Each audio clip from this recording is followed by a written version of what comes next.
Previously যে সমস্ত elements material drop করা হয়েছিল সেগুলো মানে যথেষ্ট ব্যাকক্ল্যাশ খেয়েছে।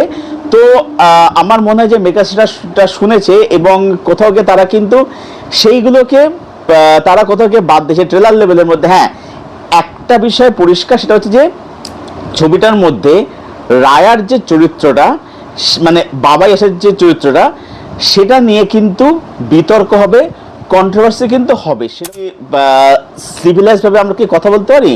তখন ইয়াশ দেখবেন পুরো নেকেড থাকে, নুট থাকে, সেই অবস্থাও বলে যে কেন আমাকে দেখে কি সিভিলাইজ বলে মনে হচ্ছে না। তো এখানে দেখবেন যে অনেকগুলো মহিলা চরিত্র রয়েছে। এবার এদের মধ্যে নয়নতারের চরিত্রটা সে হচ্ছে এখানে ইয়াশের দিদি, যে চরিত্রটা প্লে করবার কথা ছিল হচ্ছে করিনা কাপুরের, বাট করিনা কাপুর তিনি চরিত্রটা সামহাউ কোনো কারণ তিনি এভরিওয়ান, আমি সৌভিক, ওয়েলকাম টু সিনেগানি। এই ভিডিওতে রিভিউ করব, কথা বলবো টক্সিকের ট্রেলারটা নিয়ে। 4 মিনিট 39 সেকেন্ডের ট্রেলার করা হয়েছে। তো ট্রেলারটা আমি বেশ কয়েকবার দেখলাম এবং দেখবার পরে আমার কি ওপিনিয়ন তৈরি হলো এই ট্রেলারটাকে ঘিরে সেটাই আপনাদের সঙ্গে শেয়ার করব। So let's begin. তো এই ভিডিওতে আমরা ট্রেলারটা রিভিউয়ের পাশাপাশি আমরা ট্রেলারটাকে একটু ব্রেকডাউনও করব এবং আমরা এখানে বোঝার চেষ্টা করব যে গল্পটা অ্যাকচুয়ালিতে কি হবে বা কি হতে পারে। তো দেখুন, প্রথমে বলি, দেখবেন ট্রেলারটা শুরুতে রকিং স্টার ইয়াশ মানে এখানে বাবা ইয়াশ যে আর কি মানে রায়ার যে চরিত্রটা সে বসে আছে এবং তার সামনে একটা বাচ্চা তাকে রিকোয়েস্ট করছে মেবি তাকে আপন করার জন্য। এবার এই যে বাচ্চাটা, আমার মনে হচ্ছে এই বাচ্চাটাই হচ্ছে বড় হয়ে ছেলেই আসে, মানে যেটা না হয়েছে টিকিট, যে সার্কাসে খেলা দেখা, সার্কাসে কাজ করে। এবারে ইয়াশ তাকে রিজেক্ট করে দিচ্ছে। ঠিক তার পরের সিনে আপনি দেখবেন যে কিয়ারা আডবাণী, যে হচ্ছে নাদিয়া ক্যারেক্টারটার নাম, তো সে ওরকম সার্কাসে খেলা দেখায় এবং এই কিয়ারার ছেলেই হচ্ছে এখানে এই ছেলে ইয়াশ মানে টিকিটের ক্যারেক্টারটা, মানে রায়া এবং কিয়ারার ছেলে হচ্ছে এই ছেলে ইয়াশ মানে টিকিটের চরিত্রটা হচ্ছে এদের ছেলে আর কি। এবার মাও বলছে যে আমি তোমাকে ঘৃণা করি, অর্থাৎ সে বাবার থেকেও রিজেকশন পাচ্ছে, সে মায়ের থেকেও রিজেকশন পাচ্ছে। কেন পাচ্ছে মায়ের থেকে? তখন হচ্ছে যেহেতু ছেলে বাবারই অংশ, সেই কারণেই তার মাওতে রিজেক্ট করছে। যার ফলে কি হচ্ছে, যখন দেখবেন যে ছেলে ইয়াশের যখন ইন্ট্রোডিউস হচ্ছে, দেখবেন যে সে আরও বেশি ভায়োলেন্ট, সে আরও বেশি ডেডলি, বাবার তার বেশি ডেডলি, মানে বাবা তো ডেডলি ছিল, ছেলে হচ্ছে আরও মানে এক কাঠি ওপরে। এবারে এই যে বাবা ইয়াশের যে চরিত্রটা, এ একটা গ্যাংস্টার, কিন্তু এর মেয়েদের প্রতি মেয়েতে প্রচণ্ড আসক্তি রয়েছে। দেখবেন একটা জায়গা থেকে যখন রুক্মিণী বসন্ত বলে যে আমরা কি সিভিলাইজভাবে আমরা কি কথা বলতে পারি, তখন ইয়াশ দেখবেন পুরো নেকেড থাকে, নুট থাকে, সেই অবস্থাও বলে যে কেন আমাকে দেখে কি সিভিলাইজ বলে মনে হচ্ছে না। তো এখানে দেখবেন যে অনেকগুলো মহিলা চরিত্র রয়েছে। এবার এদের মধ্যে নয়নতারের চরিত্রটা সে হচ্ছে এখানে ইয়াশের দিদি, যে চরিত্রটা প্লে করবার কথা ছিল হচ্ছে করিনা কাপুরের, বাট করিনা কাপুর তিনি চরিত্রটা সামহাউ কোনো কারণ তিনি চরিত্রটা করেননি।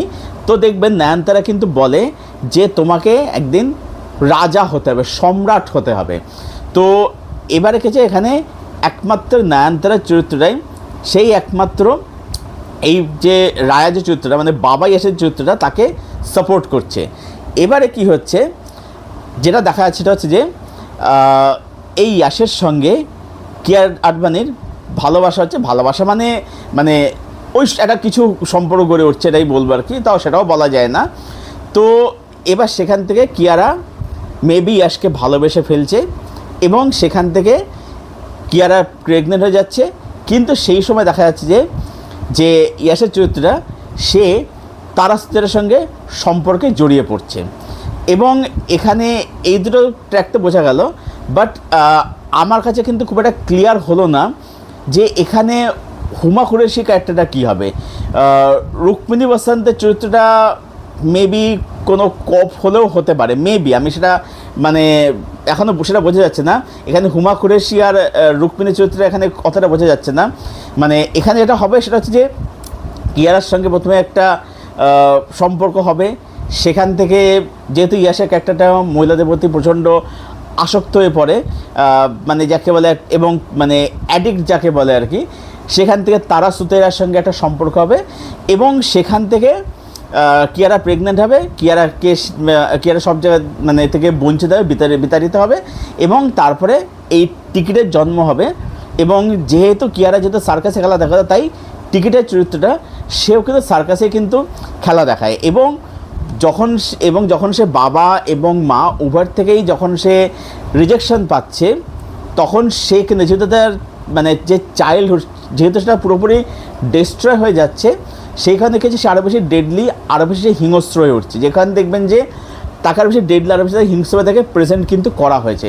তো এটা একদম একটা বাবা ভার্সাস ছেলের গল্প।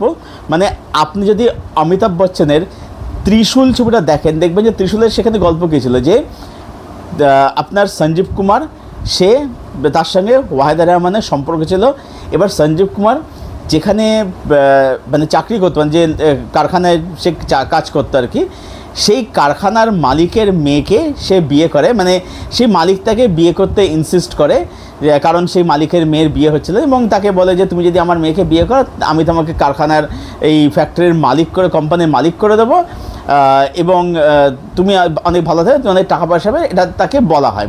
সেই কারণে সে কী করছে, ওয়াহিদা রহমানকে সে রিজেক্ট করে দিয়ে তা অন্য একটি মেয়েকে সে বিয়ে করছে এবং ওয়াহিদা রহমান সে সময় প্রেগনেন্ট থাকে এবং তার যে সন্তান ছেলে হয় আর কি, সেই ছেলেটি বড় হয়, সেটা অমিতাভ বচ্চন হয়। এবং অমিতাভ বচ্চন তার মায়ের মৃত্যুর সময় যখন ওয়াহিদা রহমান মারা যায়, তখন অমিতাভ বচ্চন জানতে পারে যে তার বাবা এরকম একজন লোক রয়েছে, আর কে গুপ্তা। তো তখন সে বাবার মানে যে সম্মান, যে পিতৃত্বের সম্মান, সেটা আদায় করতে সে তখন যায় এবং কি করে যে অমিতাভ বচ্চন নিজে একটা কোম্পানি খোলে এবং ওই যে টেন্ডার পাস করার ব্যাপারটা ছিল, মানে যারা ত্রিশূল দেখেছেন তারা সেটা খুব ভালো করে রিলেট করতে পারবেন, না দেখলে তো ত্রিশূল অবশ্যই দেখবেন, অসাধারণ একটি সিনেমা। তো অমিতাভ বচ্চন কী করতো, টেন্ডারগুলোর যা প্রাইস হতো তার থেকে অমিতাভ বচ্চন 1 টাকা করে কম দিত এবং ধীরে ধীরে সে বাবার পুরো যে এম্পায়ার, যে বিজনেসটাকে পুরোপুরি সে এন্ড করতে থাকে, মানে বাবাকে পুরোপুরি বরবাদ করতে থাকে আর কি। তো সেরকমই বাবা ছেলের একটা কনফ্লিক্টের গল্প, সেই জিনিসটাই এখানে আপনারা দেখতে পাবেন, বাট সেটা আরও বেশি লার্জার দ্যান লাইফ, আরও বেশি মাসি স্কেলে আপনি জিনিসটাকে মানে দেখতে পাবেন আর কি। তো আপনারা জানেন যে ইয়াশ বহু ইন্টারভিউতে বলেছে যে সে কিন্তু অমিতাভ বচ্চনের থেকে হেভিলি ইন্সপায়ার্ড। তো সেটা আমরা এখানে দেখতে পাচ্ছি আর কি। যেটা আমার কিন্তু ভালো লাগলো ইয়াশের ক্ষেত্রে, সেটা হচ্ছে যে এক তো দুটো ইয়াশের মানে দুটো ইয়াশ বলতে মানে একটা ইয়াশ দুটো ক্যারেক্টার আর কি, দুরকম লুক কিন্তু ডিজাইন করা হয়েছে। জেনারেলি কী হয়, আমরা যখন কোনো ডবল রোল দেখি, আমরা কিন্তু বুঝতে পারি যে একই লোক দুটো ক্যারেক্টার প্লে করছে। আপনি দেখবেন যে দুটো ইয়াশের দুরকম লুক ডিজাইন করা হয়েছে। বাবা ইয়াশ যে, তার বড় বড় চুল, তার চেহারা ফিজিকটা অনেক বেশি বাল্কি। ছেলের ইয়াশ, তার চুলগুলো ছোটো ছোটো হয়ে কাটা, তাকে দেখতে অনেক বেশি ইয়াঙ্গার লাগছে, মেবি হয়তো সেটা ডিএইচ করা হতে পারে। এবং ছেলের যে ফিজিক্স সেটা অনেক বেশি লিন অ্যান্ড থিন লাগছে, তো সেটা কিন্তু দেখতে কিন্তু ভালো লাগছে। মানে একই লোক যে দুটো চরিত্র প্লে করছে, এটা কিন্তু মানে বোঝা কিন্তু মানে যাচ্ছে না আর কি। এবং মানে বলে না দিলে, যদি আমাকে জিজ্ঞেস করেন যে আমার কোন লুকটা বেটার লেগেছে, আমি বলে আমার কিন্তু বেশি ভালো লেগেছে ছেলে ইয়াশের লুকটা। মানে ছোটো ছোটো কাটা আছে, কারণ ইয়াশকে আমরা দেখে এসেছি সব যে বড় বড় চুল, চাপ দাড়ি এরকম দেখে এসেছি। এবার সেখানে একদম ছোটো ছোটো কাটা চুল, মুখে শুধু একটা মুস্টা, এটা হচ্ছে গোঁফ আর কি, এবং একদম লিনেন থিন একটা চেহারা আর কি, কারণ ইয়াশের একটু বাল্কি শরীর, বাল্কি চেহারা আর কি একদম। তো সেই জায়গায় দাঁড়িয়ে বলে ছেলের লুকটা অনেক বেশি কিন্তু মানে কী বলো, একটা নতুনত্বের ফ্রেশ একটা ভাইবস দিচ্ছে আর কি। তো এটাই হবে গল্প, যেটা আমি ব্রেকডাউন করে বোঝানোর চেষ্টা করলাম আপনাদেরকে। তো ট্রেলারটা আপনাদের কীরকম লেগেছে কমেন্ট করে জানাবেন, এবং আপনারা এই ছবির গল্প সম্পর্কে কি প্রেডিক্ট করছেন সেটাও জানাবেন কমেন্ট করে। কমেন্টে আপনাদের সঙ্গে আমি আলোচনা করব। ছবিটা রিলিজ করছে 26শে অগাস্ট, তো খুব বেশি দেরি নেই ছবিটা আসতে। তো যাই হোক, তো এটাই ছিল আমার ওপিনিয়ন, আমার রিভিউ। তো ভিডিওটা ভালো লাগলে অবশ্যই লাইক করবেন শেয়ার করবেন এবং চ্যানেলটাকে আপনারা অবশ্যই সাবস্ক্রাইব করবেন। তো চলুন ভিডিও এখানেই শেষ করছি, দেখা হচ্ছে আপনাদের সঙ্গে পরের কোনো ভিডিওতে। Till then, stay best, stay healthy, keep watching good content.